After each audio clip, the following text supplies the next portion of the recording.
Hi, this is Dr. Pedram Shojai, founder of Well.org and the producer of the Origins movie, which you are about to watch. We've spent the last 4 years making this movie, and the first thing we're doing with it is giving it away.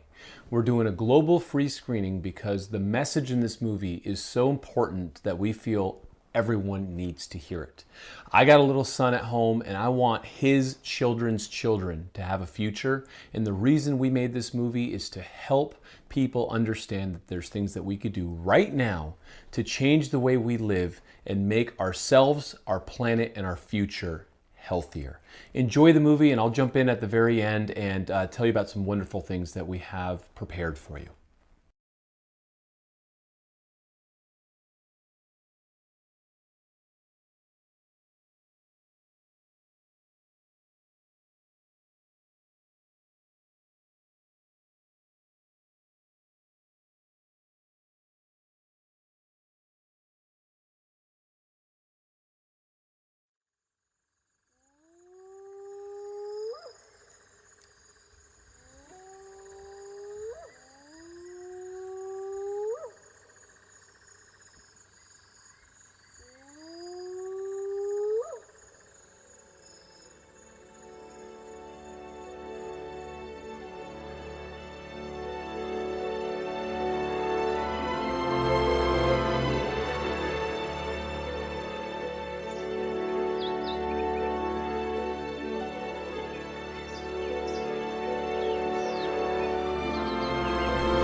This is a story about life on planet Earth.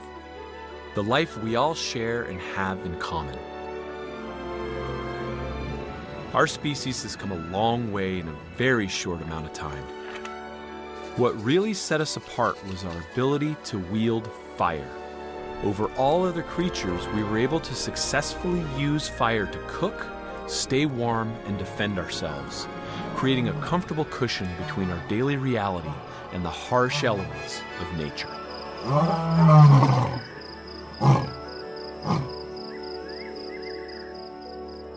As our brains developed and our skills improved, we started to thrive. In fact, we did so well that we pulled out ahead.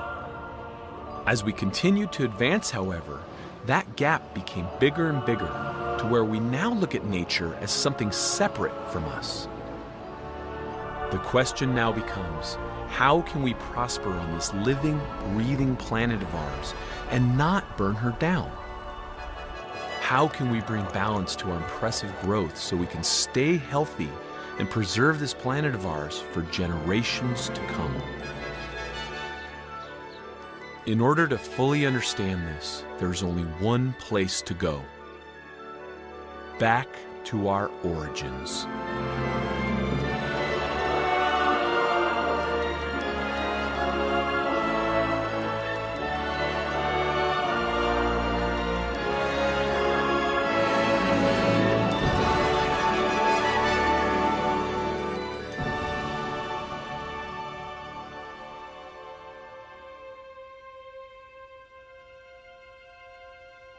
Our journey begins in a cave at the southwestern tip of Africa.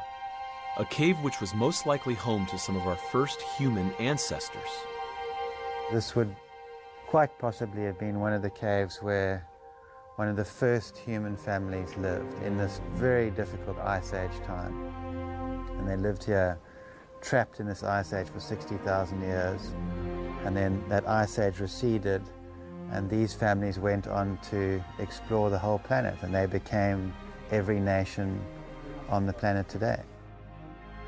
Every human on the planet shares a genetic history that connects us with these ancient ancestors.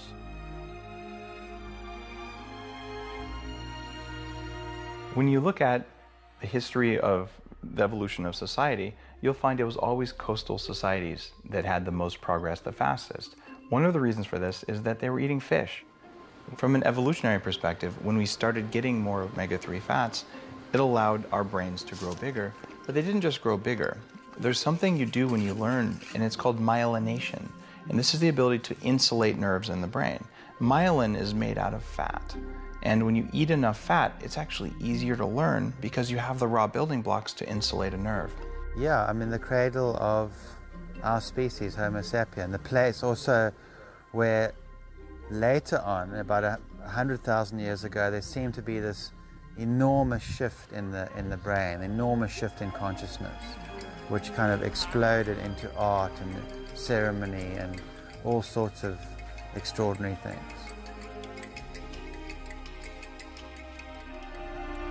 This was the home of the Khoi and the San, the original Bushmen and women of southern Africa. It wasn't until the 1600s, when the European settlers started to colonize the Cape, that they were driven from this bountiful home to a less inhabitable area such as the Kalahari Desert. Yes, they became extremely efficient at surviving there, but it was adaptation due to necessity, coupled with an unbroken chain of Aboriginal wisdom of the plants, the animals, and the earth as a whole. Die Bushman leef hom uit in die natuur. Die aarde, die son, die wind. Dis 'n veldmens om die natuur te respekteer. Dis waar ons lewe uitmaak om saam met die natuur te lewe. Our technology has been core to how we evolved. One of the best uses of technology ever has been cooking.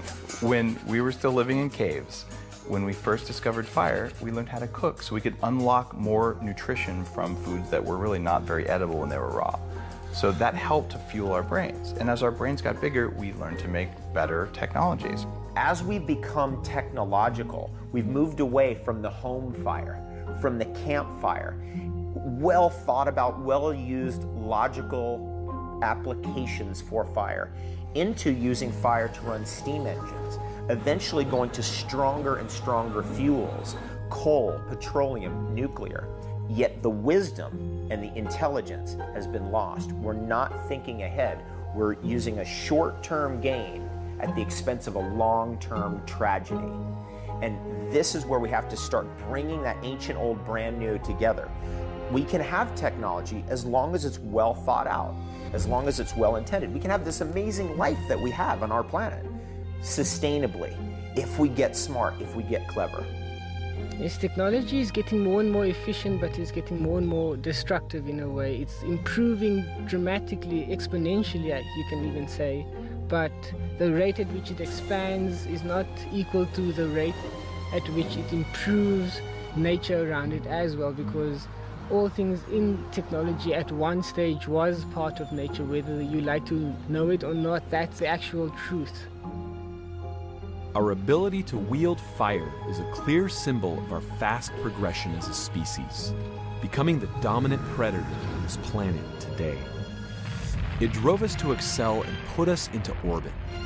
It was the fuel of industrialization and continues in our incredible technological advancements of today.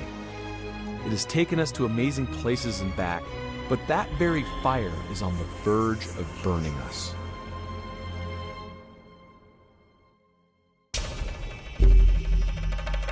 Having touched the roots of humanity at the Cape of Good Hope, our quest drove us further inland to a part of Africa that remains wild, in search for deeper understanding of our origins in nature in her purest and most primal form.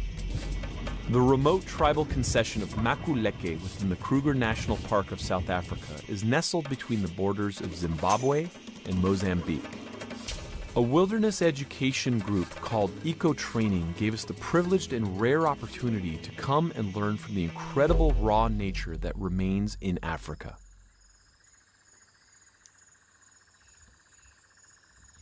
We're about to go take about a 4-hour walk on our first day and just kind of get oriented and figure out what we're doing. It's so quiet yet so loud. It's quite a phenomenon. Let's get out there and have some fun.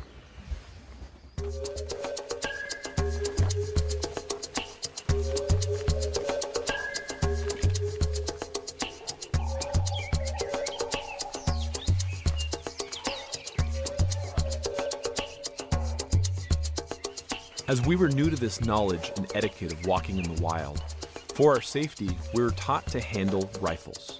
This was a precaution of last resort in order to protect our own lives. Fortunately, we never needed them. Along with the incredible, majestic beauty and abundance of wildlife, we were taught to walk freely amongst the big five. Lions, leopards, elephants, rhino, and buffalo are lethally dangerous animals if approached in the wrong manner. These are among the most dangerous animals in the world, yet the goal was to learn to blend into their habitat and move in harmony with them. The amount of attention you have to put into situational awareness is incredible because you're watching the tracks, you're watching all around you, you're listening to the birds, there's a lot going on. So it's a challenge. It's very, very cool. Surviving in the wild is all about situational awareness. This heightens all senses, which ends up making us feel a part of life and so much more alive and connected to the world we live in. Intuition may be a sixth sense, but out here, when every move means life or death, you learn to become keenly aware of the language of nature. I've been tracking these buffalo for about a good hour and a half now. We're just trying to get around them because if they get alerted to our presence, they're going to come after us, and we don't want that. Survival is everywhere, but so is symbiosis. Both keep us alive, and both are critically important to life itself. We've also been tracking an elephant. You see the two I found? Look, turn around the tree.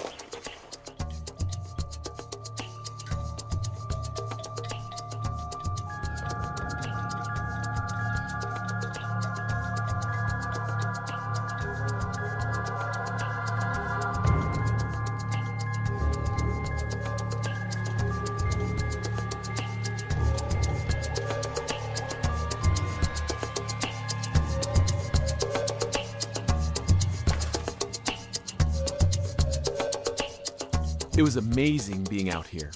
Up with the sun and out in the bush all day, we adventured into different areas, watching the animals and learning their behavior in a way that our ancestors did for millennia. The Sand People knew something that we should not forget. They understood a sustainability for the earth. Their priorities were in the right place. There was complete respect. And through that, they developed remedies, herbs, hunting techniques, which in modern society is completely alien. I believe to understand our present and to map our future, we need to go back in time and back to those settings and connect with our inner Bushman, if you like. This wisdom was found amongst all indigenous Aboriginal cultures around the world who lived in the balance of nature, including the Native Americans back home. So one of the amazing concepts of the Native Americans was the idea that what you're doing today should be sustainable not just for you and your generation, but for the next generation, the next generation, the next generation. They looked out 7 generations to determine if the action they were participating in would be sustainable for their grandchildren's grandchildren, 7 generations out. Now, that makes too much sense to ignore. We've been so caught up in our progress that we've forgotten some of the core wisdom of our species. A wisdom that teaches us to preserve this good earth for the generations to come. I think in the cities, there's a lot to learn from other people, but everything is complex. What I like about nature is it's simple and basic. And there has to be a balance in life between the two, but I don't think we have that balance. And I think we need to spend more time in nature and feeling closer to it. It first has to start from within. I think what a wilderness experience does for the majority of people, and there's very few people that return from a wilderness trail without a clearer understanding of themselves, not only themselves, but of their place in the world. Priorities change. You know, if you spend 5 or 6 days in the bush with a backpack on, a bottle of water, a t-shirt, a pair of shorts, you understand that you actually don't need a lot of stuff to make you happy.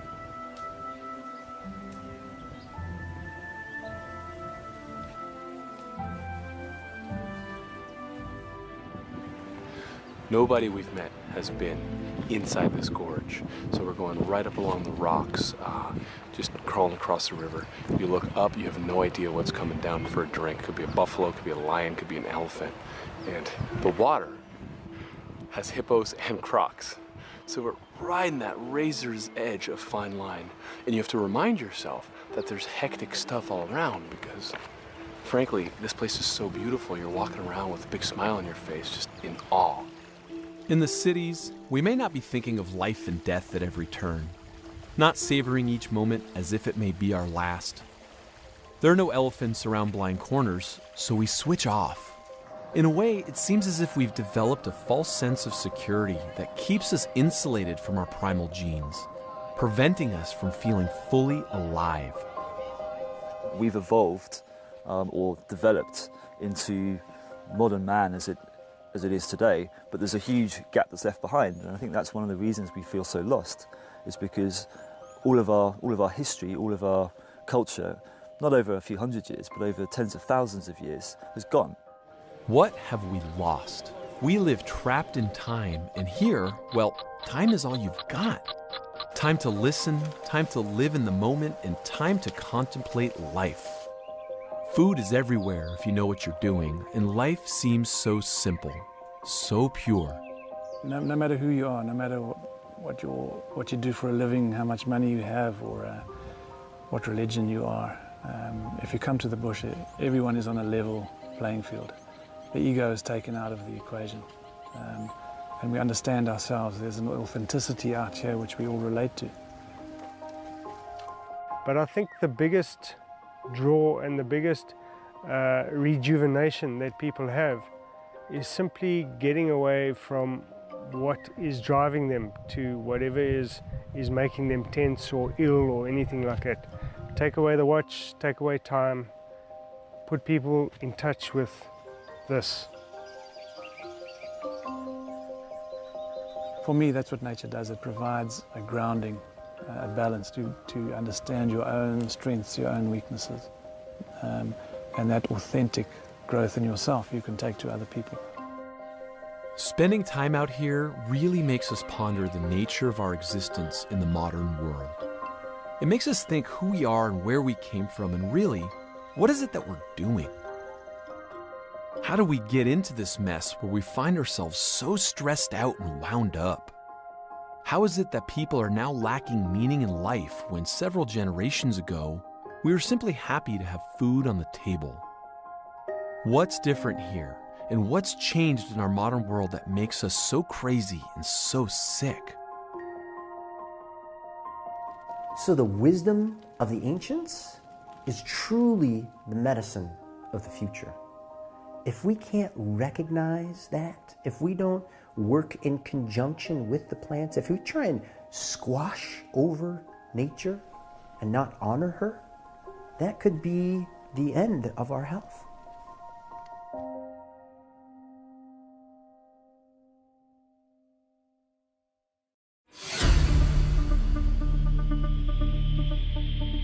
So after an awakening month in the African bush, we returned to America. With a deeper understanding of the fine balance of nature, we decided to take it one step further.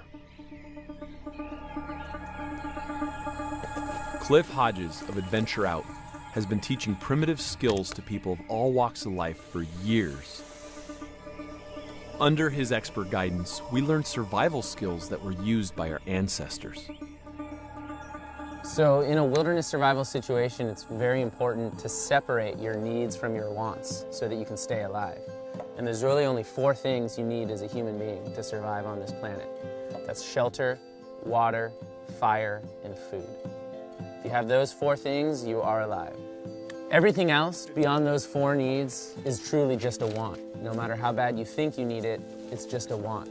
And when you're out here, living in the wilderness, living off the land, taking care of yourself with only your 2 hands, it really forces us as people to examine the difference between needs and wants. In a world where the media pushes new wants on us every day, maybe we need to look at our past to understand what our actual needs are. The Native Americans prided themselves on being aware. they would sit in one spot and be conscious of what the bird noises were miles away. They would feel the direction of the wind. They would sense the temperature, the barometric pressure, and they could identify where the weather changes were coming from. They were constantly looking deeper and deeper and deeper, out farther and farther and farther away from themselves, so they could see what the intelligent next move would be. Without recognizing where life is and what serves them, they didn't really want to make any movement because they were concerned about their own future. So we're an organism that feeds off the planet, and we also take care of the planet, and it takes care of us. If we don't continue that symbiotic cycle, then one of those two organisms becomes parasitic rather than symbiotic. And if humans act as a parasitic organism on the planet, what'll happen is, essentially, the planet stops working. In many ways, our survival depends on symbiosis. Who are we in relation to all the other life that surrounds us? We need to understand the principles of survival in wilderness to pick them up and transport them to our lives in modern society. And we actually don't live two separate in existence, funnily enough. We may not have a tiger chasing us anymore, but it's still the same circuitry, fight or flight, sympathetic nervous system, that we have in place all the time. The instincts are exactly the same. They're exactly the same. The environment is a bit different, but it's exactly the same. We are a part of the food chain, we're part of the ecosystem, but as people, we've somehow learned to insulate ourselves from that. And it also has created us as the only animal that walks out into the woods and worries about it. You know, a deer doesn't worry about where it's gonna sleep and where it's gonna find food. Why do people? And I think these skills help people to realize that this is a part of who they are, this is part of their birthright, and they just need to remember how. For millennia, our ancestors understood changes in the signature of life as it moved around them. In 2 to 3 generations, we've taken a grand detour from this critical stream of information. We've unplugged from the planet. So this situational awareness, this being conscious of what your actions are doing out in the environment and how those actions will come back to you. Are you going to be able to survive and thrive if you behave in a certain way? They're incredibly important for every aspect of not only life in the here and now, but life in the future and life for the next generation and the 7 generations after that. Human beings are the creators, the tool builders. That is what sets us apart as different animals on this planet. And I think to understand some of our original ingenuities and why we created them can help us understand why we're still creating technology and what we're using it for. It's to make our lives easier and more simple. But when you study technology in a wilderness situation, I think it really shows the glaring example of why you need to make your technologies sustainable. Because out here, if you're doing something that's damaging the ecosystem, you're directly threatening your ability to live. The United Nations has recently become very vocal about climate change and the urgency of the planet's issues. We are responsible for many of these changes. Our use of the proverbial fire has gotten so out of hand that we are now choking out the planet, bringing our fight for survival back onto center stage. So where is our situational awareness? Are we hearing the alarm calls, or are we ignoring our natural intelligence?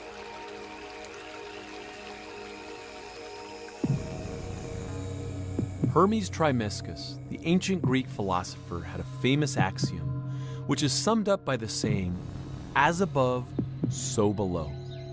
This principle of life suggests that the macrocosm and the microcosm are reflections of each other, and what we see on a large scale will inevitably show up on a smaller scale, and vice versa. With this in mind, we need to look at the current health of our planet in order to understand what is happening in our own bodies. We're up to 74 billion pounds of chemicals being produced or imported into the United States every single day. That's 250 pounds per person per day. And you know what? That number did not even include pharmaceuticals, pesticides, fuels, and food additives, 4 of the largest classes of chemicals that we know. So what are we doing? We're swimming now in chemicals. A lot of these chemicals have never been tested for safety, and we eat low levels of this every day in our food supply that we did not evolve to consume. We were designed by nature, and when you look at the rest of the animals that live as nature designed them to live, you see that they don't get sick. But we have extracted ourselves from natural conditions, and we have filled our life with chemicals. So the toxicity of our planet is rampant. Our whole environment's changed. So we're under all sorts of stresses. We're under environmental stresses from levels of pollution in our environment, from plastics we're exposed to. The average newborn baby has 287 known chemicals in their umbilical cord blood before they even take their first breath. What's upsetting to me as a dad is the recent data on air pollution. We're now seeing that air pollutants are classified as a class 1 carcinogen. And by the year 2050, air pollution is going to be the primary cause of death on the globe. It's going to beat out some of the infectious diseases. And when we hear news over in India and China about shutting down highways because there's no visibility, you say, oh, that's a good thing it's over there. But on this globe of ours, there's no away. There's no throwing something away or wishing something away. Because NASA's been tracking a phenomenon called the brown cloud, where the pollution over in Indonesia and China will rise up on the dust storms and the jet stream, travel over to the United States within 7 days' time, and that pollution will be deposited on the western seaboard of the United States. If it's not raining there, it continues on across the entire United States.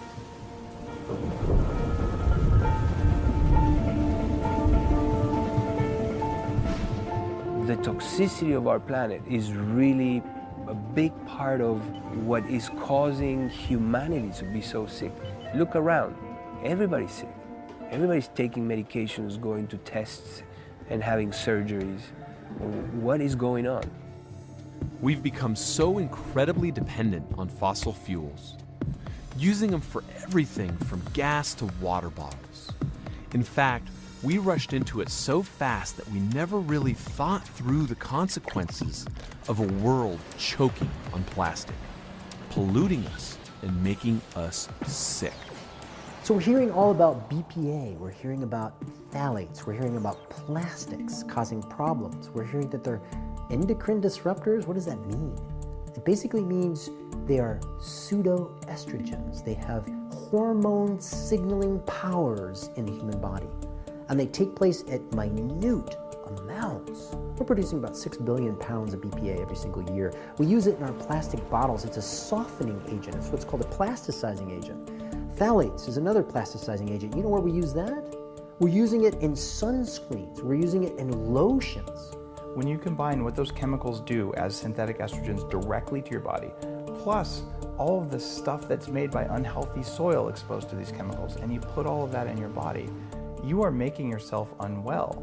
And it's a subtle, chronic thing that happens every day. We've reached the point now that the level of estrogen signaling from these chemicals is higher than the hormones that our kids are producing from their own organs. Your hormones are part of the master signaling in your body. When they're off, entire systems are off. Here's what happens. You feel anxious, you gain weight, you're infertile, you feel tired. It used to be the case that humans were naturally lean and athletic and strong. Now we see weakness all around us. What is that? Why are people obese? Why aren't they able to do everything they want to do? There's only so much we can tolerate, and as we build up toxic exposure, we hit a threshold in which we can no longer function. Our body is too busy trying to manage the toxins, and it can't carry on normal function. We're poisoning ourselves, we're poisoning the environment, we're getting fat, sick, tired, and depressed, and more unhealthy by the decade. Maybe our weight gain and the fact that we're poisoning ourselves and our environment are much more related than people think. We now see a connection between these toxins and the obesity epidemic. So here's what happens. When you try to lose weight, when you go on a diet, These endocrine disruptors, the toxins that are in your fat, get released. You're burning the fat, it's like these endocrine disruptors get out of jail. So your blood levels go up and it starts to make you store fat again. We all handle fire every day. From the alarm clock that wakes us up to the heated water in our showers, the electrical and mechanical items in our world are driven by energy, and we've grown to take it for granted. Do we get rid of it all? No. Technology is here to stay. But is it from a clean or a dirty source? Did people die getting you your coffee? What's the cost? Are you a slave to your tech? We're at a place where we need a fundamental rethinking of how we use technology. So if you replace the word fire with technology, perhaps you'll understand that we have a massive responsibility. Yes, we're incredibly intelligent. Yes, we can manipulate the entire planet with our mind. But I think we need to consider what the planet really is. The planet is an ecosystem of life, and we are part of that ecosystem.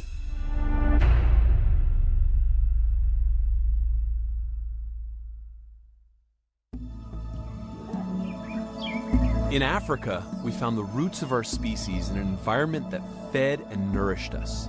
The plants, the animals, and the conditions that gave birth to humanity.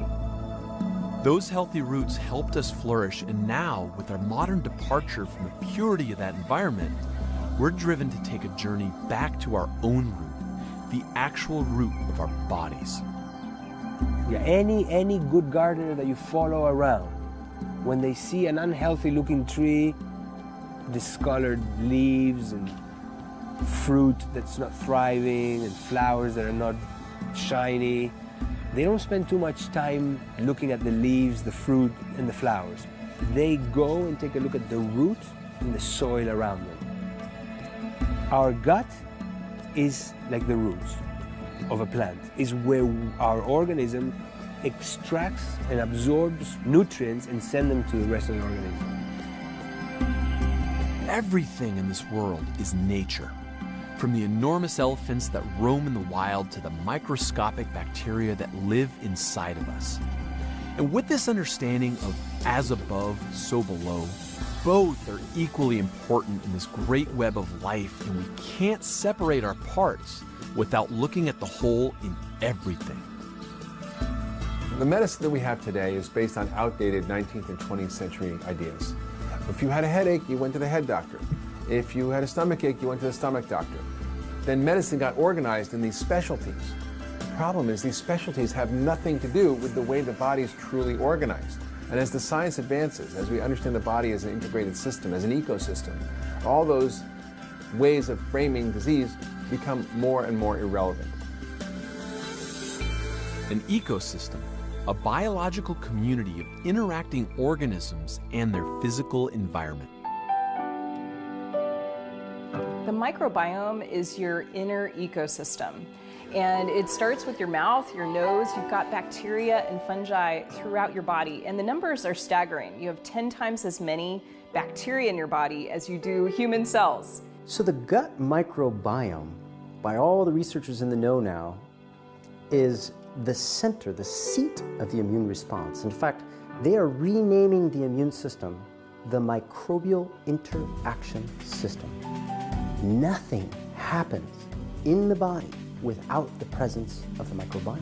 There are trillions of organisms in and on us, and we rely on communication with them to determine what is happening in the outside world. So studies have shown that the lack of biodiversity in the gut is what leads to things like obesity, diabetes, arthritis, and inflammation. This is where we interface with the outside world. It's where our bodies determine what substances are friend or foe and where our immune system is most active. Within the first 6 meters of your intestinal tract, the small intestinal area, you could have around 70% of your entire immune system. It's the window to the outside world. Science Magazine 2004 called it the inner tube of life. You have this tube that runs from one end to the next, and it divides you from the outside world.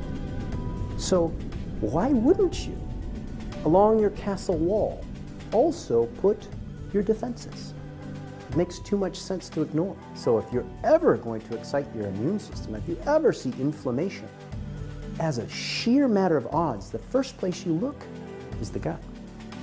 Health and disease start in the gut, start in the intestines. There is where we absorb our nutrients from.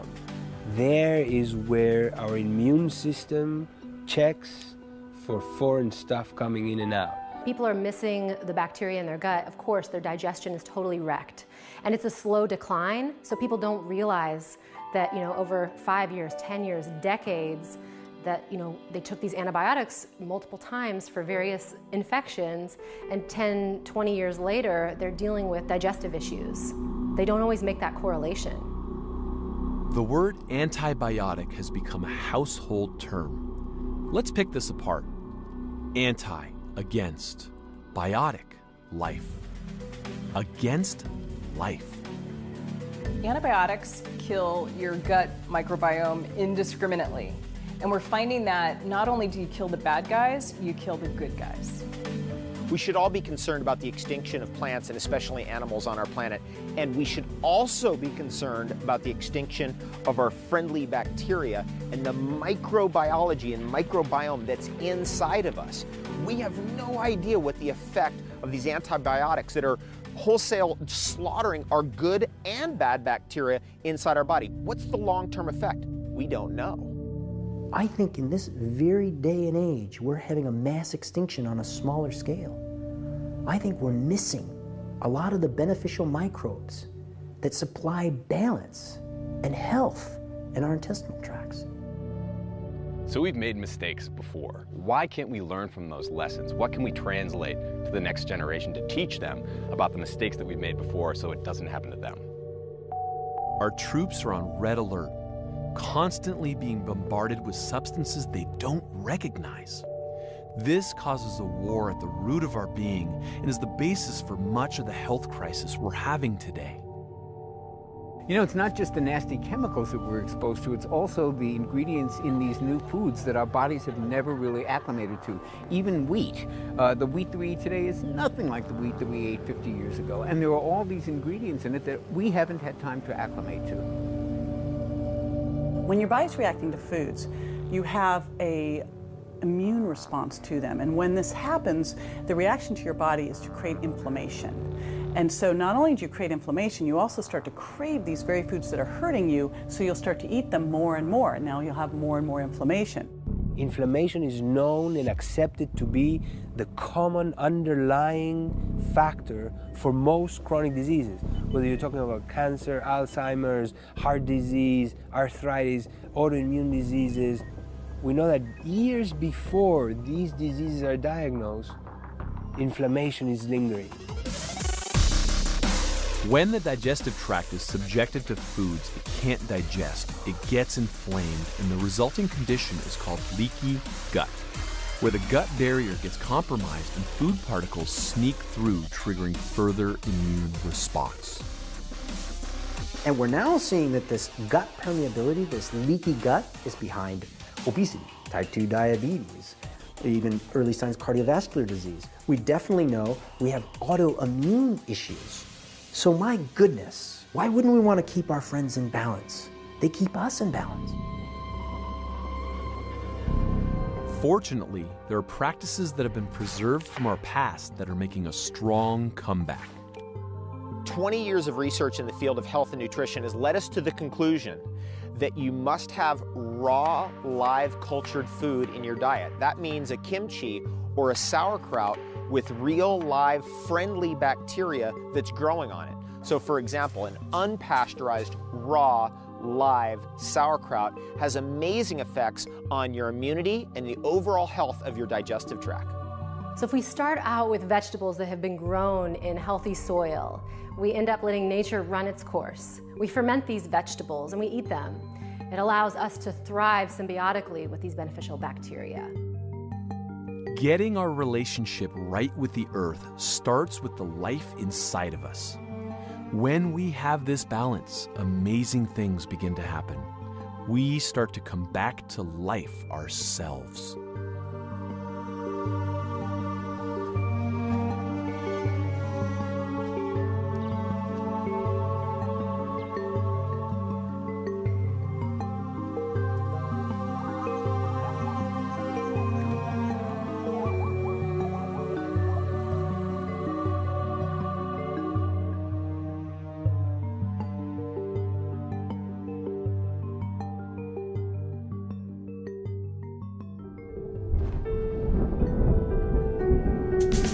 There's an ancient relationship with a special organism that's been working closely with us for millions of years.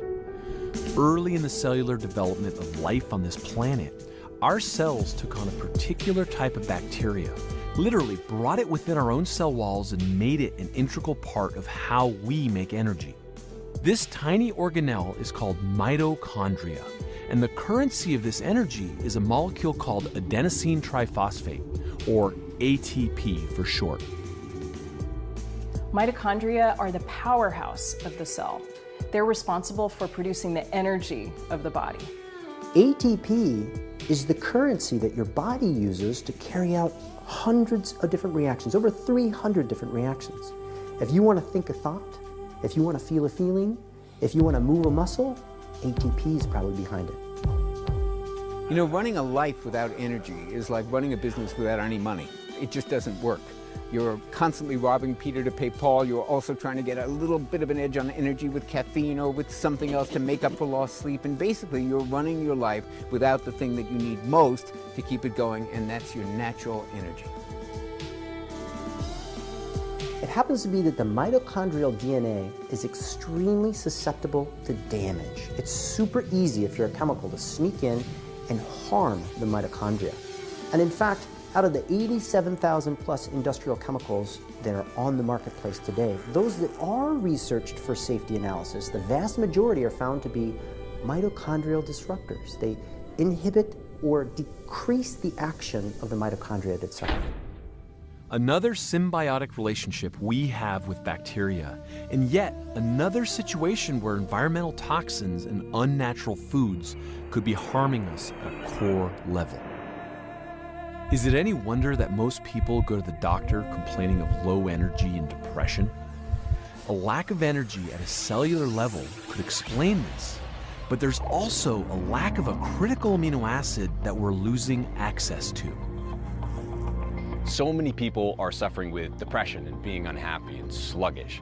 Perhaps there's a better solution, like natural foods and responsible movement, that could help the situation more than drugs.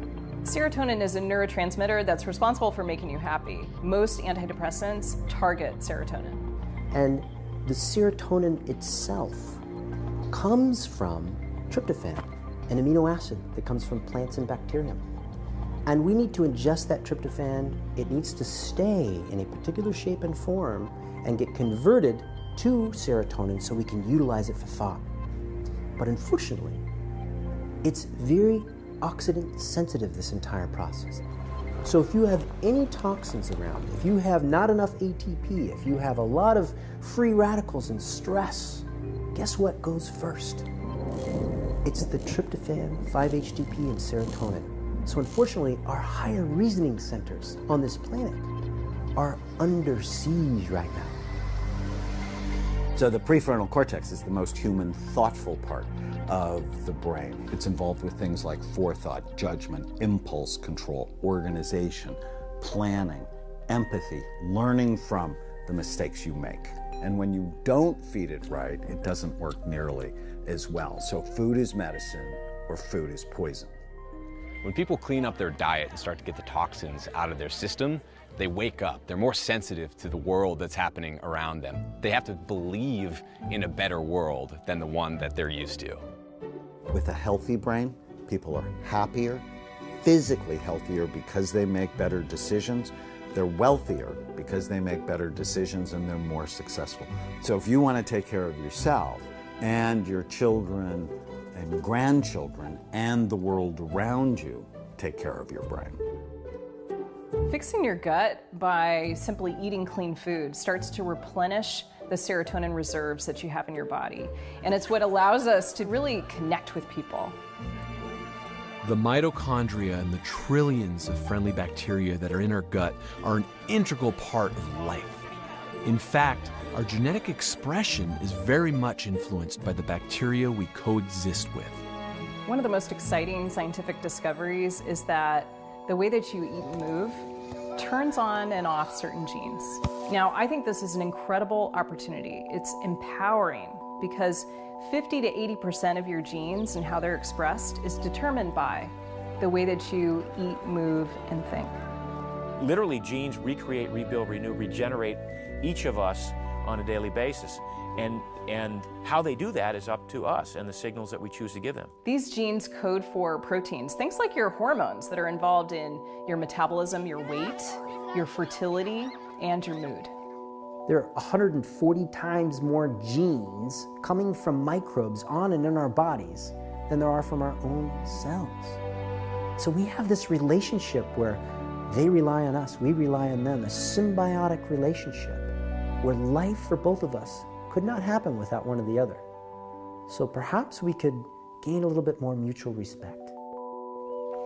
It seems that there used to be a certain quality of life that we all enjoyed when we lived closer to nature. Inside and out, we enjoyed the benefits of better health and natural rhythms, and the good bacteria that kept us vibrantly alive. So our development over time has led us to have these big, beautiful brains that can contemplate so much. But it's almost ironic that our own intelligence, our own design of synthetic compounds and industry is now bringing the decline of the brain itself. The decline of our brains? How intelligent are we if we're actively shutting down the one organ that helped us thrive?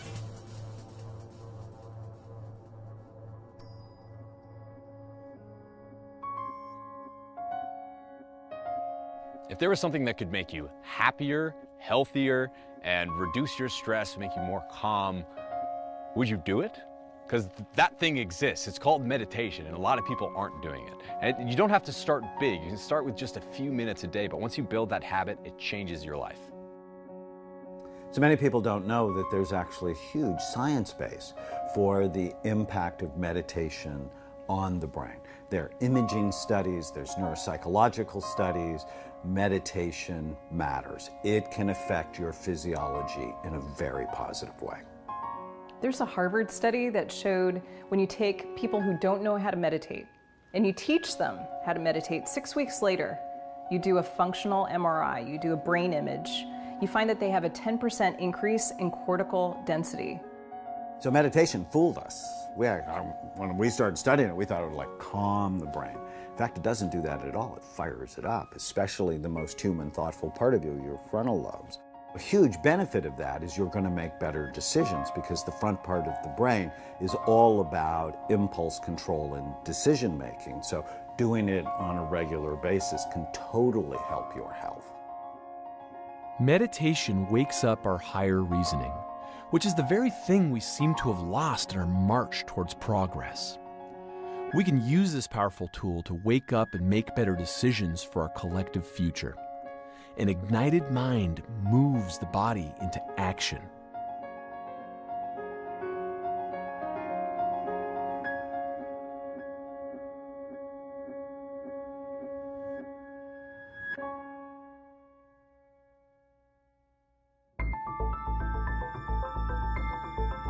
We're all caged animals today. We aren't getting outside enough. All of us need sunshine, which gives us vitamin D.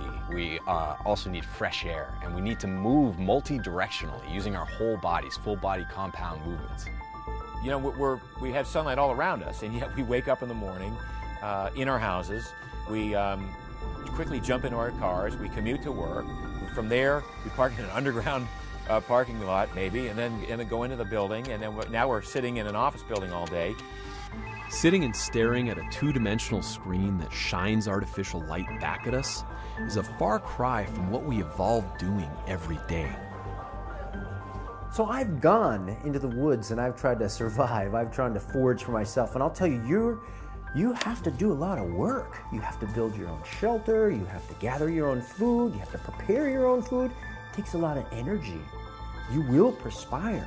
You will exert yourself. One of the biggest problems that we're facing right now is that we sit way too much.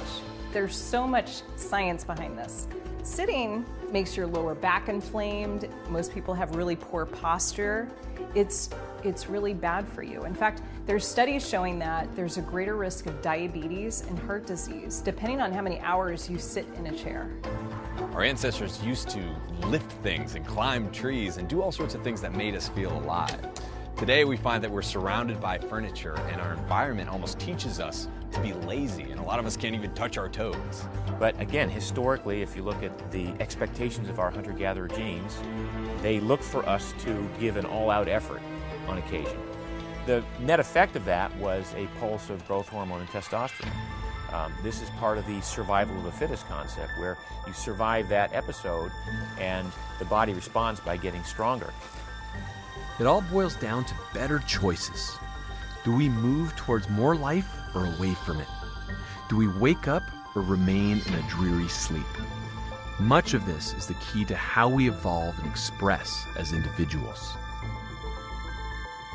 We were constructed, this crucible, this DNA recipe that expects certain behaviors, and now we've created a society and technology that takes a lot of that away. How do we re-access that?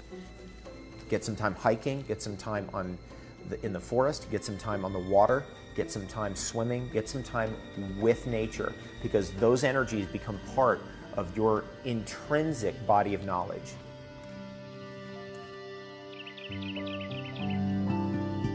John Muir was a renowned conservationist in the early days of American history. He fought to preserve our natural heritage and kept sacred that which we cannot afford to lose. Humanity has entered a unique point in history, what many are terming the Anthropocene, where humans are the dominant species on the planet. Unfortunately, what that also means is we're encroaching upon the very systems that allow us to survive on this planet. These incredibly diverse ecosystems that make this a beautiful and amazing, thriving world are under threat right now. Having touched our roots in Africa, learned primitive survival skills and how to live off the land, we decided to embark on another journey into nature using today's technology in order to bring past and present together with balance and respect.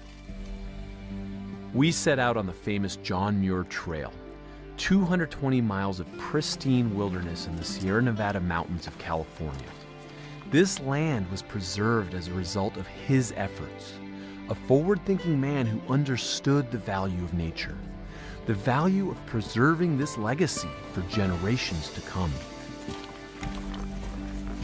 Technology can work hand in hand with nature. We had carbon fiber walking poles, energy-efficient stoves, LED headlamps, solar chargers, water filters, and super light shelter. It was an epic journey that brought the best of modern technology into the wild, leaving nothing behind. So much media today makes nature out to be this scary, threatening thing that's out to get us.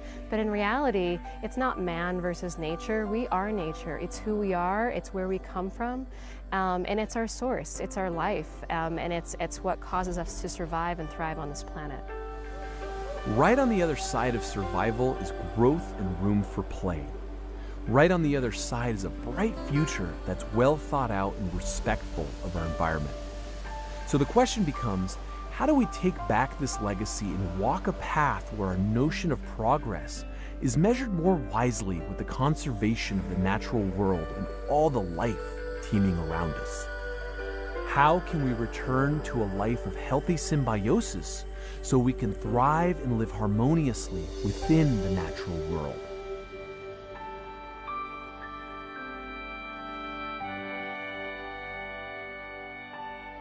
Mother Earth, the ancient, lush, fertile mother of all life on this planet, a living, breathing organism of which we are part, taking the rays of the sun and bringing forth life. It's one of the great miracles, if not the greatest. Life itself growing and perpetuating, coming forth and blossoming.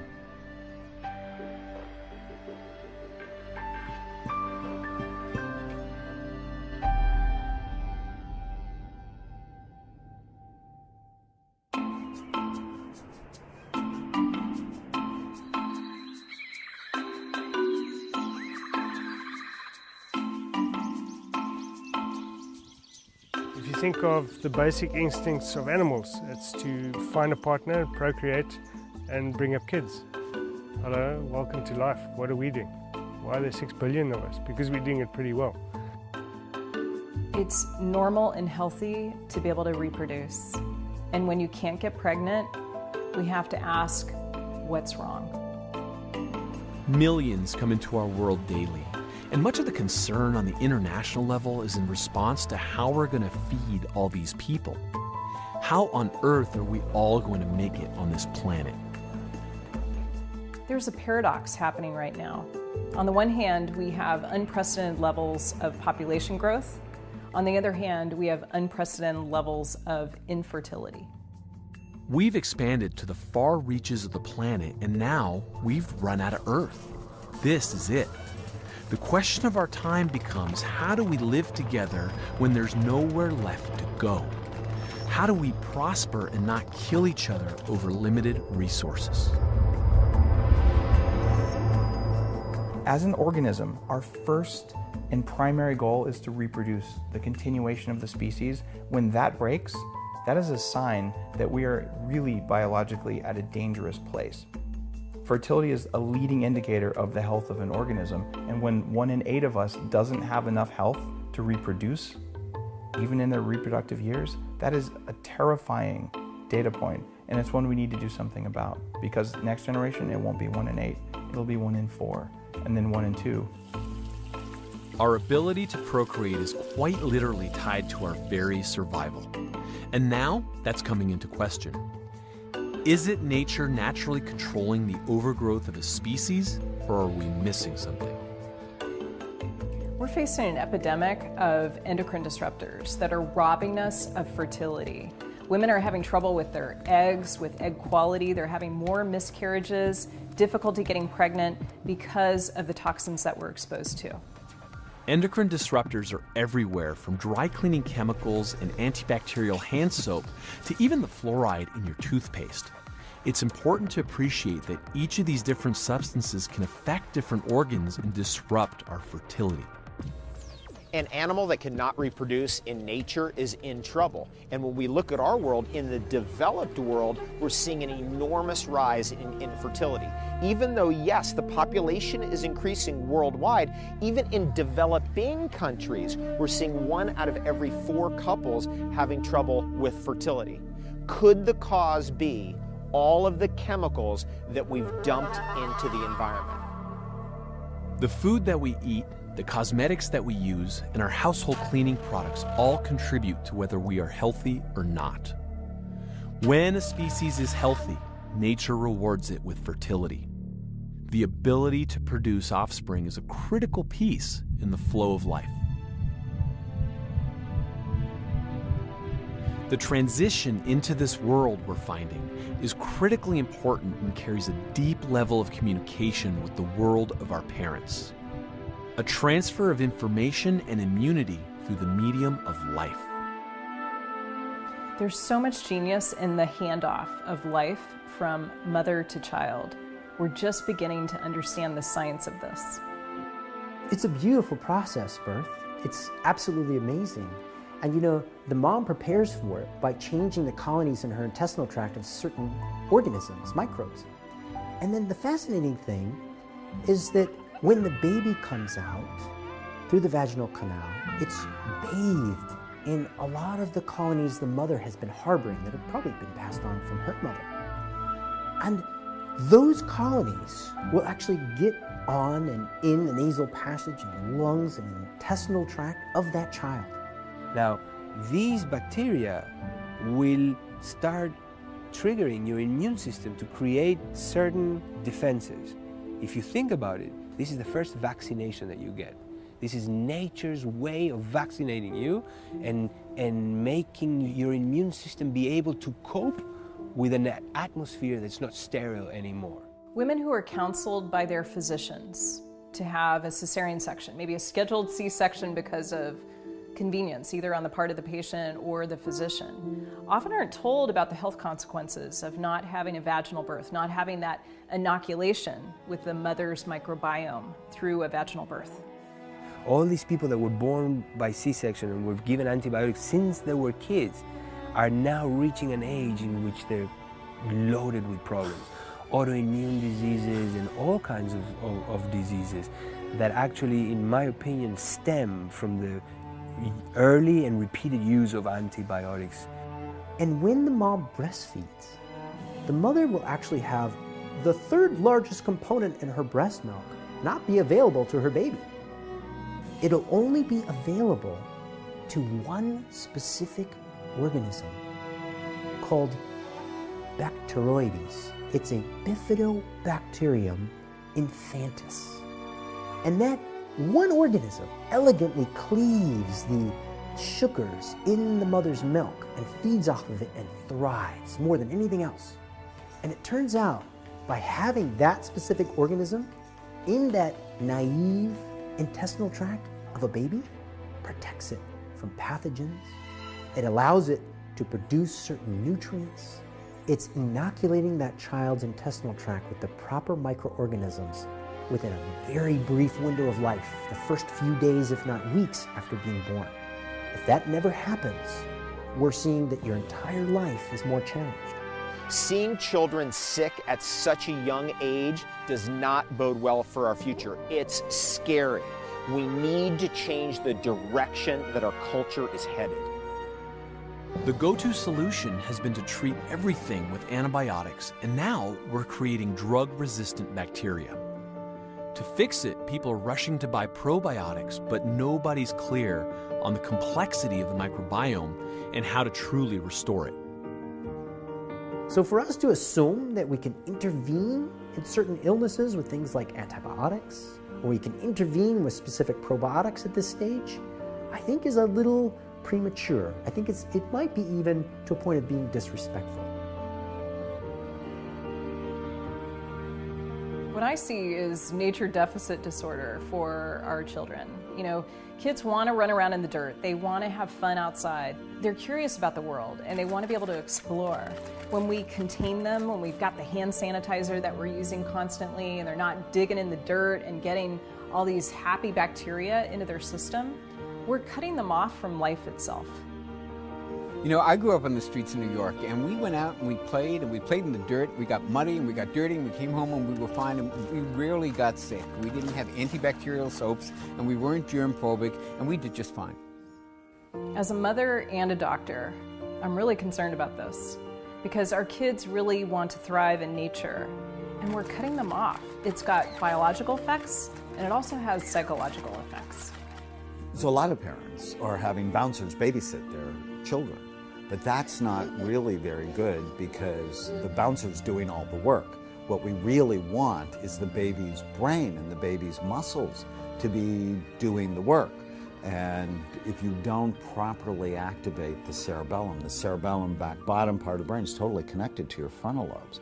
And so you can't develop one without developing the other, or kids end up with learning problems. So women, especially new moms, are in an incredibly powerful position, a position of leadership, especially with the market, based on how they spend their money. So not only do you have an incredible intuition which you can trust, you have the power to shift the way marketers market to moms and to help be a part of bringing healthier, less toxic products to the market so that we all have better choices. Close contact with the earth. That's how we evolved. A balanced life in touch with nature and the environment around us. Healthy, happy kids become healthy, happy people.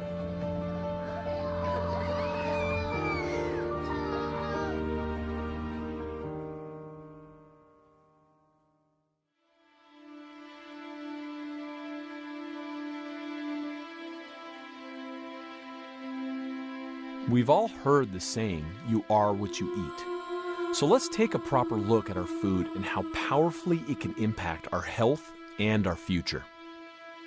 You know, we evolved eating a very different diet, a diet that was wild animals, wild plants, wild berries, wild nuts and seeds, things that we found in nature that fed us.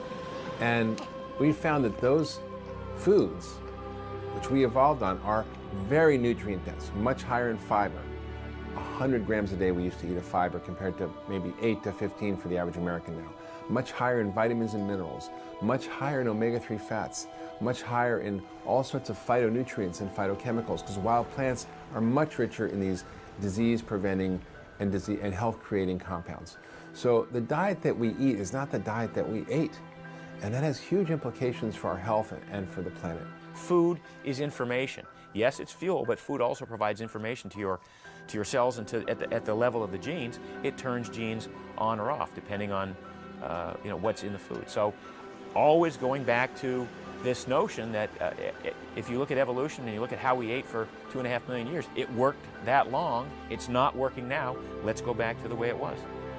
Every single culture and civilization that has existed on Earth has had a culinary and herbal tradition that we cannot afford to lose. In fact, those traditions are loaded with treasures that can educate and guide us into the future. You know, when I was a kid, we used to visit my grandparents' house, and I don't remember even seeing food that came in plastic and packages. I mean, they would go to markets, and they would bring home foods that had color and would spoil if you left them out. By the time I went to college, everything came in plastic and boxes and cardboard and had labels and barcodes and ingredients I couldn't pronounce. It's a whole different world now. When you look at the foods that we're reacting to, they're foods that are relatively new to our food supply, anywhere from 5,000 to 10,000 years ago. Soy is only a couple thousand years old, and then gluten and dairy and corn, 5,000 to 10,000 years old. And with a lot of these things, they've been changed. Look at gluten, it's been hybridized, so it's totally different than what we might have eaten 10,000 years ago. And we've domesticated animals, and now we're feeding them soy and GMO corn. So we've totally changed this food supply into something our body doesn't recognize. It's like frankenfood. Frankenfood. Fake food. We've outsourced the making of our food to corporations who started cutting corners, adding chemicals, and altering the genes of what we eat. They've now intercepted the purest transaction we have with life and nature herself. If you take "you are what you eat" to the next level, then you have to think about what your hamburger ate too. A lot of us aren't used to having that intimate connection with what we put in our bodies. You know, if you had your own vegetable garden and you're going to eat your own tomatoes that you grew in your backyard, you wouldn't go out and spray poison on them. Yet somehow when we buy this stuff in the supermarket, it becomes okay that they've been sprayed with all kinds of toxins. When you look at it, one of the key factors of obesity comes from inflammation. So inflammation, when you think about it, is the root of almost every single disease out there. And it's happening because of the food that we're eating. The truth is that food is way more than just calories. It's information. And the quality of the information in the food determines everything about our health and everything about our world. It's the ecology of eating, how we grow our food, how we relate to it, how it affects us, all is connected. If food is medicine, then why is it causing so many people to get sick and morbidly obese? Where have we gone wrong? You know, we've got this fat thing all wrong. Somewhere 4 or 5 decades ago, we got this notion that eating fat makes you fat, eating fat gives you heart disease, and we gave sugar a pass. We convicted the wrong man, Your Honor. Fat was never the problem. It's always been sugar.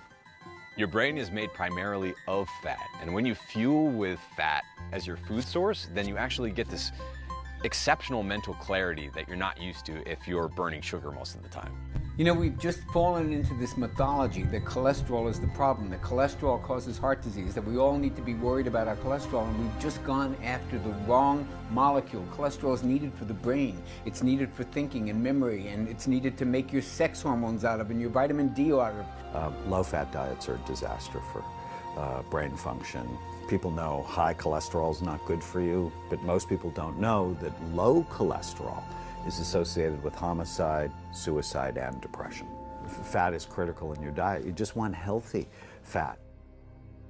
Well, there is such a thing as good fat and bad fat, but it doesn't break down the way most people think with saturated fat as a bad fat and everything else is good.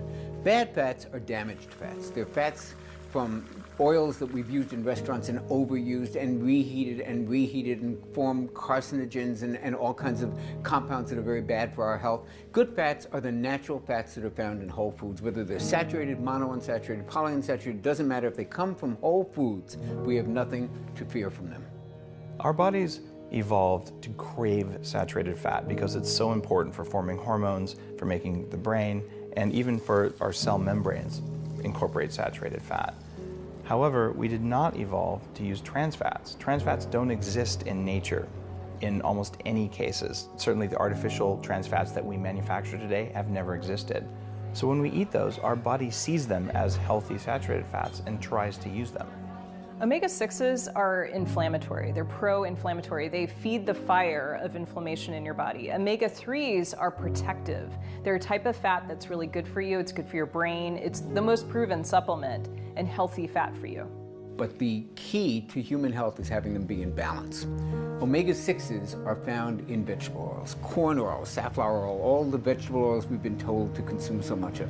Omega-3s are found in fish oil and flax oil. The balance between these two is critical for human health. We make inflammatory compounds out of the omega-6s and we make anti-inflammatory compounds out of the omega-3s. They need to be in balance. The ideal ratio between those two is about 1-to-1, maybe as high as 4-to-1 in favor of the inflammatory omega-6s, no more than that.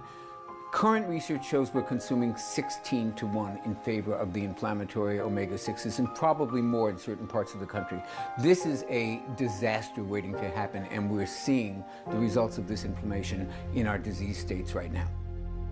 Inflammation hits your brain first. You start thinking more slowly long before you get cardiovascular disease or fatty liver or the other problems that are caused by these trans fats.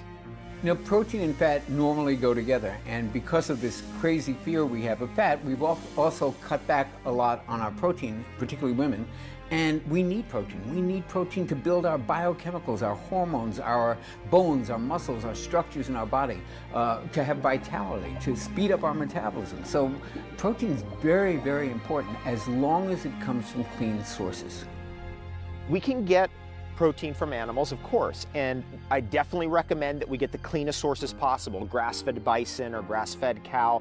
However, how about getting a larger percentage of protein from plants? We can get great sources of protein that have a lot less impact on the planet from plants than from animals. So I'm a fan of hormone-free, antibiotic-free, free-range grass-fed meat because it provides so many vitamins and proteins that are just critical. You know, the more protein you have, typically the more stable your blood sugar is. Protein's not the problem, it's sugar.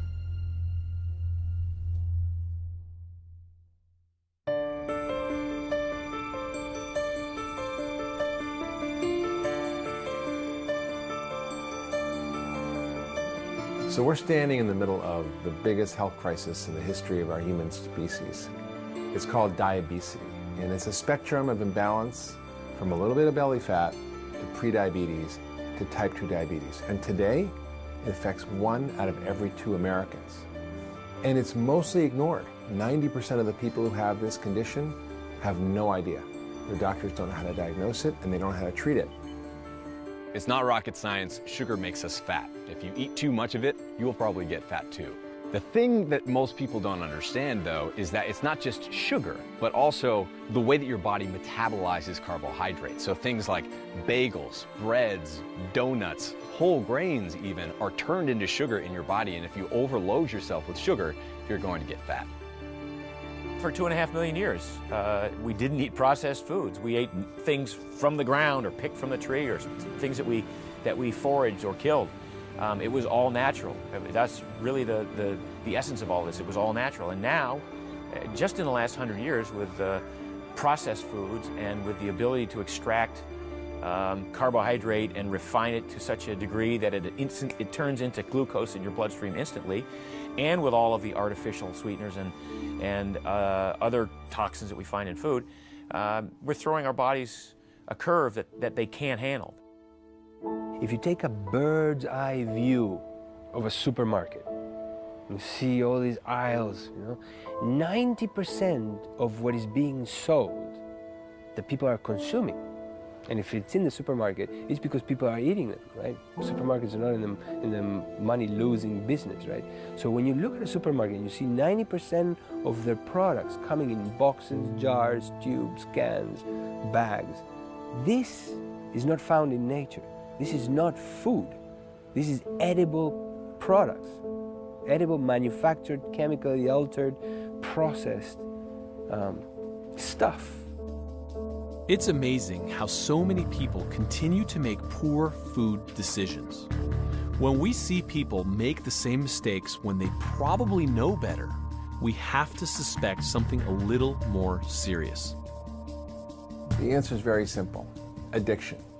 And I'm not talking about this metaphorically, literally. The biology of food addiction is very well worked out. In fact, scientists have found that sugar is 8 times more addictive than cocaine.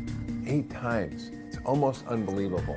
But in animal studies, they've given the rats a choice between intravenous cocaine and sugar. They always go for the sugar. And if they're already addicted to cocaine, they still go for the sugar. Same biology happens in humans. You know, if the government subsidized cocaine the way they subsidize sugar, and supermarkets sold it and companies marketed it, that would not be okay. But yet, for some reason, it's okay when we pour this stuff down our throats and feed it to our children. It's the worst stuff in the world. Stop eating it. It's a physical addiction that now drives how food is produced, marketed, and labeled. They are manipulating and exploiting us and our children. There's a nasty loop between 3 key factors. Number 1, TV, which delivers misinformation about food and sugar. Number 2, Frankenfoods, the big food industry, which stands to profit from it. And then number 3, the medical industry, which makes a ton of money from the chronic diseases that result from bad food. It's one thing to use deceptive marketing practices on adults like us, but one thing that really fires me up is when I see that used on children. It's almost like they want our kids to get hooked on the worst of foods that make them the most money from the youngest age possible. As a mother, I want people to have my children's best interests in mind. And yet I can tell you, even politicians are bought off. They're bought off by big food, they're bought off by hospitals. They are not motivated to relieve our suffering. Not all scientific advancements should be considered progress. Who's holding the line here? Corporations who are willing to poison us and biochemically enslave our kids as sugar addicts? Do they get to call the shots and tell us what's right? These companies constantly cut corners, and then they use cultural icons to sell food that is extremely low quality, and we just buy their junk anyway. You just have to look at that to then see and understand what is going on with health in humanity. You know, the more sophisticated, the more scientifically advanced, the more industrialized a country, the more chronic diseases and the more complicated those chronic diseases are.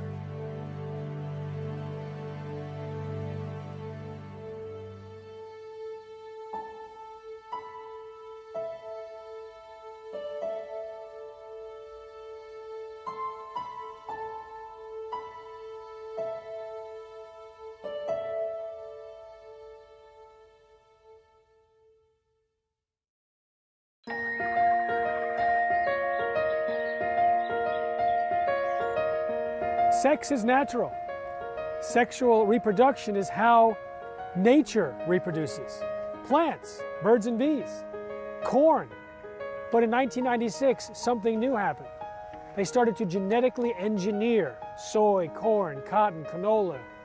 They started taking genes from viruses and bacteria, putting it into a gun, shooting those genes into plates of cells, cloning those cells into crops, creating genetically engineered crops that produced their own toxic insecticide, that withstood doses of herbicide.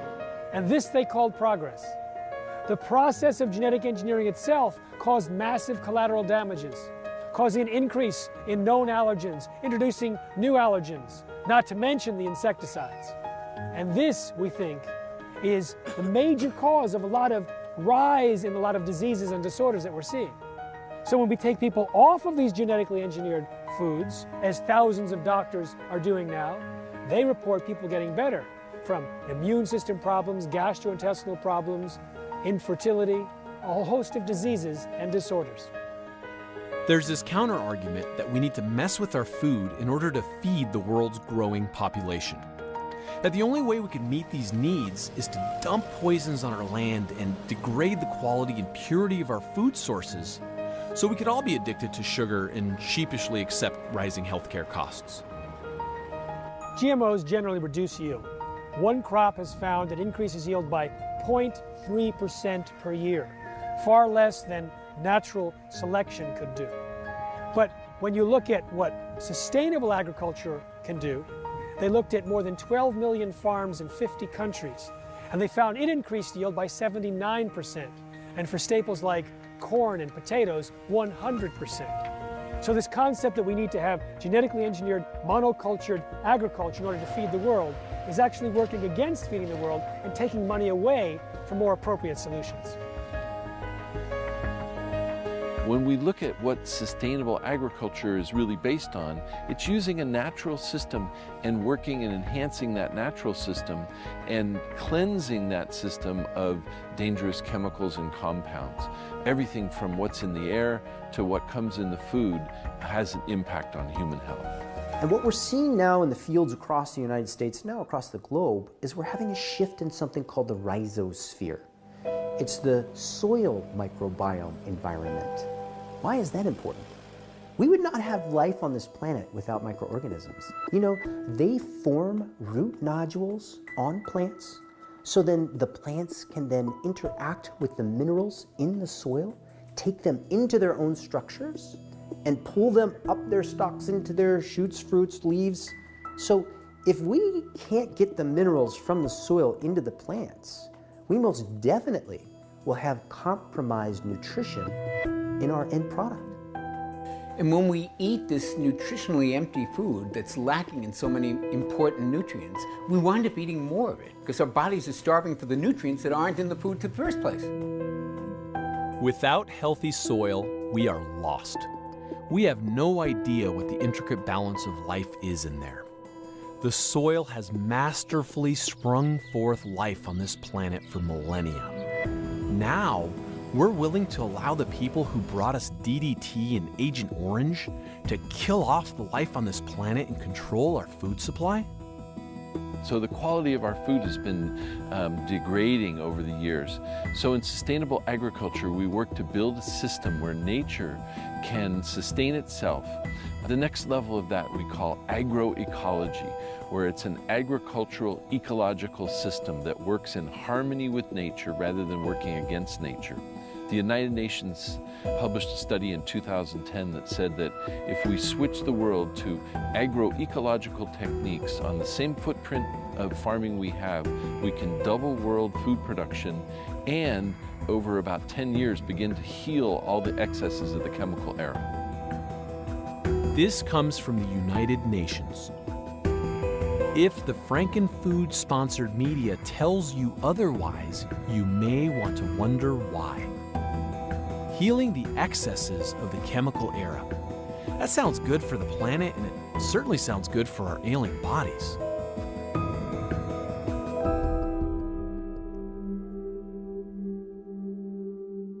You've heard the word heirloom. Heirloom seeds are old-fashioned, open-pollinated seeds that were kept by man for many generations because they had unique flavor and they were very healthful. Now in our modern times we have genetically modified seeds. Many times those seeds cannot be reproduced. They're covered by contract. The farmer can't even save those seeds.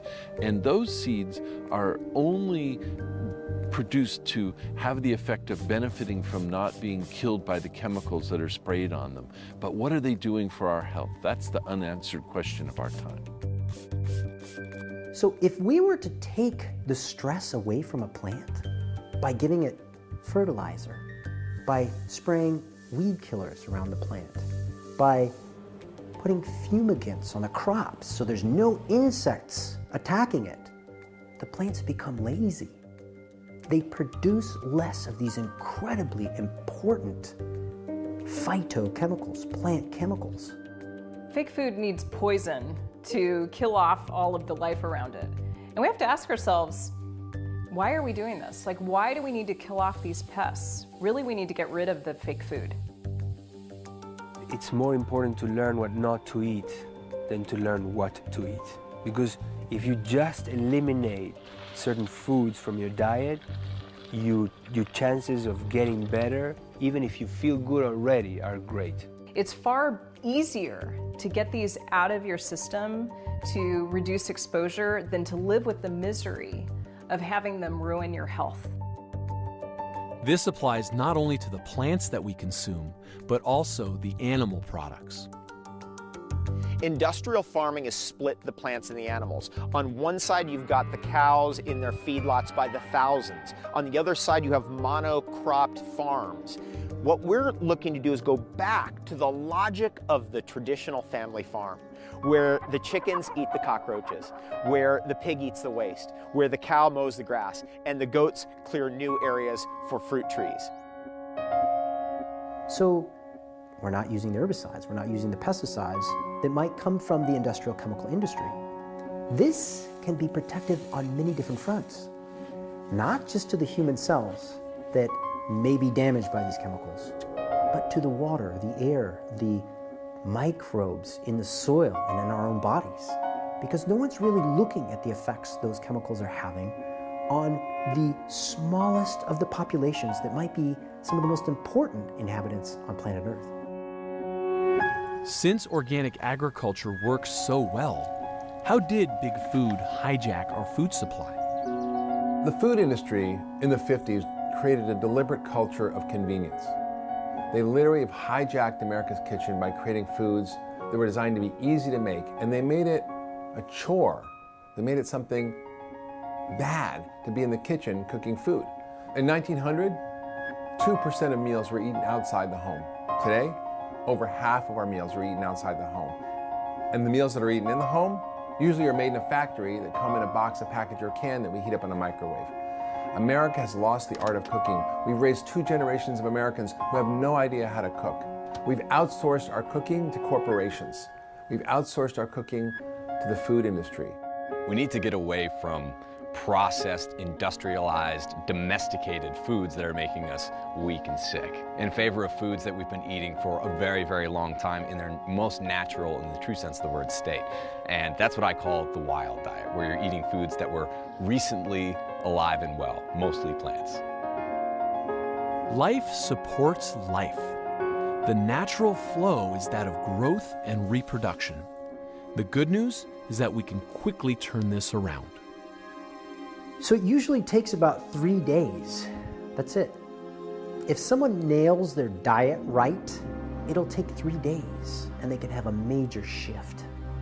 So if you're going from a junk food diet laden with high fructose corn syrup and fried foods and nothing that looks like it was growing on a tree, and you start eating a whole foods-based organic diet, watch what happens.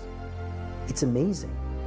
Now, depending on how far down the rabbit hole you've gone on one end, it might take longer, but your cells notice changes and your body can start shifting in a very short period of time. So I found myself a desk jockey, overworked, fat, sick, inflamed, and basically my doctors just threw pills at me every time I came in and said that I was sick and I needed to eat less and run more. And so more of that made me more fat, more sick. It wasn't until I took my health into my own hands, started living in a clean way, the way that our ancestors used to, going back to our roots, that the fat just melted off, and all of a sudden I had this incredible vitality and energy that I'd never experienced before. The truth is, we have all the power. Each and every one of us makes a choice with every purchase we make.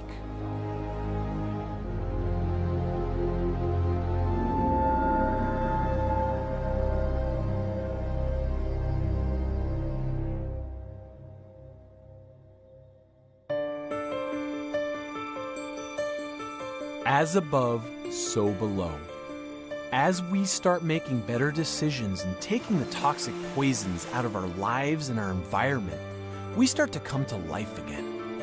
This gives us the personal power to get our energy back, get more active and involved in the world around us. It helps us start changing our personal surroundings to better support our lives, our planet, and our collective future. The most powerful tool you have to change your health, to change the health of the environment, to change our economy, to literally change our whole world is your fork. What you put on that every day, 3 times a day, is the most important decision you have to make. You need to vote with your fork, and you get to vote every day, 3 times a day. So make that vote count. Count for you, count for your family, count for your children, and count for our planet. You know, you and I are the consumer. We have the power. And we're voting with our money every time we make a purchase, every time we eat a meal. Are we going to support the companies that are poisoning us and our kids and the planet, or are we going to support the companies that are actually doing the right thing? It can feel so challenging when you're bombarded with all this information about the harmful things and the toxic things and doomsday with the climate and all this scary information. But what we can remember is that there are a lot of people out there doing awesome things, and we can seek out their information, buy their products, support them, share what they have to say, and we can all play a role in helping restore a sense of balance, consciousness, and mindfulness in our environment and how we live with it. One move corrects everything, and that's the return to the sacred. That nature is sacred, that rocks are sacred, that plants and trees are sacred. That one step of reverence for all life can correct so many imbalances in our thoughts, words, and deeds. Simply moving forward into the future with reverence can create sustainability. It can create an amazing wonder and awe and appreciation for all those amazing technologies that we have, but also begin that thought process that puts us in a balance so that that technology doesn't hurt the earth but can actually help the earth. And ultimately, this isn't about recreating or reenacting some ancient history. This is about accessing modern technology, but recognizing that we are this ancient being living in a modern society. The end result is you can have it all. You can have the happiness and the satisfaction and the contentment and not have to give up the technology and the convenience and the other wonderful things that we have created for ourselves. As we wake up and we find more clarity, you find that doing the right thing just gets easier. The first step is to give your body food. Food that has been recognized for thousands of years, food that is healthy and comes from nature. I see so many people who are tired, who are moody, who have joint pain, that they just think this is normal for them. And then when they go back and they start to eat like we did thousands of years ago, basically they're returning to their origins, it's a transformation. They feel amazing. So as you're eating fresh whole foods, you're getting your food locally from a butcher, farmer, and your plastic levels go down, watch your energy and watch your weight. Because what happens is, once those levels go down, usually the body weight goes down too. I mean, we need to disrupt the food system. We need to completely disrupt it. And the best way to do that is through buying into your local decentralized food producers and food suppliers, through community-supported agriculture, through farmers markets, through local co-ops that sell local foods. And sometimes it's a little bit more expensive, but you know what? The quality's better, you need less of it. The reason why junk food is so cheap is because corn, soy, and wheat and other monocrops are subsidized by the government. How about we take those funds and we put them into local organic farms to grow healthy food for healthy people? There are people out there funding initiatives to create exactly that change. They need our support. I believe that the power of change happens in community, that people banding together, doing things together makes a huge difference. It's the power of social networks to change people's behavior, to get people aware of the lies that they're being told by the food industry and our government so that they can, in fact, change what they're doing. They can change what's happening in their homes. They can take back their kitchen. I think it has to happen where we live. It has to happen in our homes, in our kitchens, in our workplaces, in our schools, where we eat, live, work, play, and pray. That's where this has to happen. Since you have a prefrontal cortex, since you can think as a human, if you have $1 and you can spend it somewhere, spend it on the food that comes from someone who is not also harming you at the same time. When you do that, we can turn things around. You are going to spend the dollar either way. Spend it in the right place, and you and even your children and your grandchildren will benefit from that. You know, it's just not okay to sleepwalk through life and feeling fat and tired and looking 20 years older than you really are. There's so much light on the other side of that. We're only a few decisions away from a life filled with optimism and joy and vitality and well-being, and we need to take our power back right now. A classmate of mine from medical school, she's a physician, was doing an internship at a biodynamic farm in Washington State. And she showed up her first day and her boss said, "We're gonna work on the tilth today." And she said, "What's tilth?" And he took a handful of the soil and he held it up to her and he said, "This is good tilth." It's kind of like when you see a patient who's got good qi. You want soil that has good qi. So I feel like that is the connection between our planet and our health. When you really take care of the soil of your body, your inner ecosystem, you're also taking care of the planet. You're improving the soil that we grow our food on, that feeds us and feeds our children.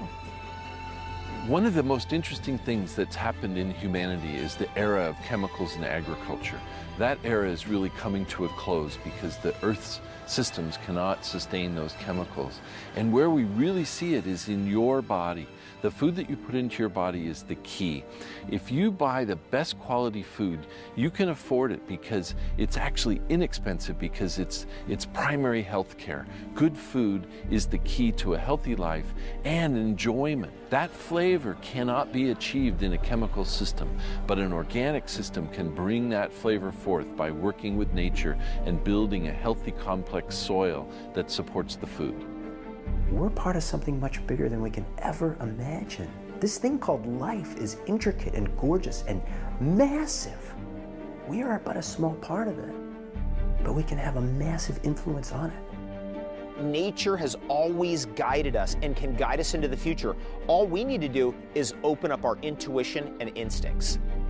It is up to us to leave a legacy, and that legacy will grow.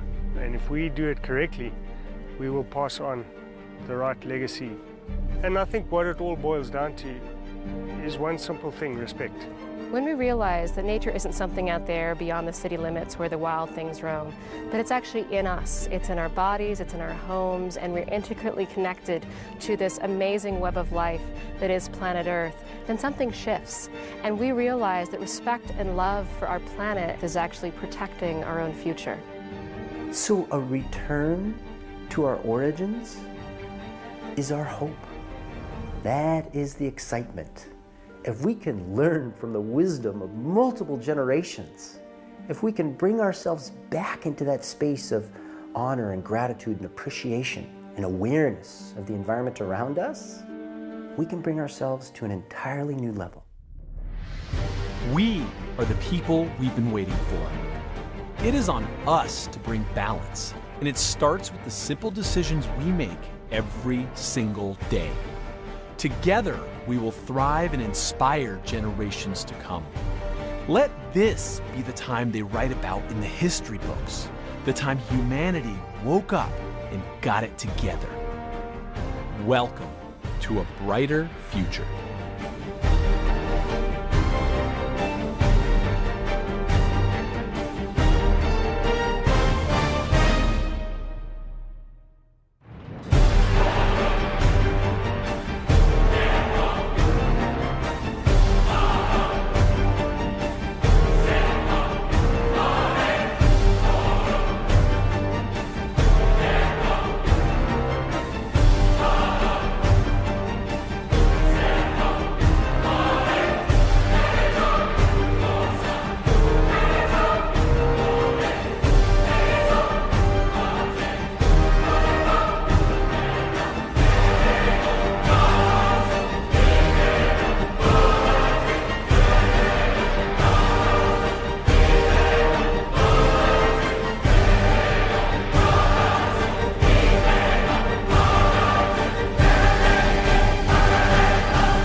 I really hope you enjoyed the movie. As you can tell, we spent a lot of time traveling the world and making it.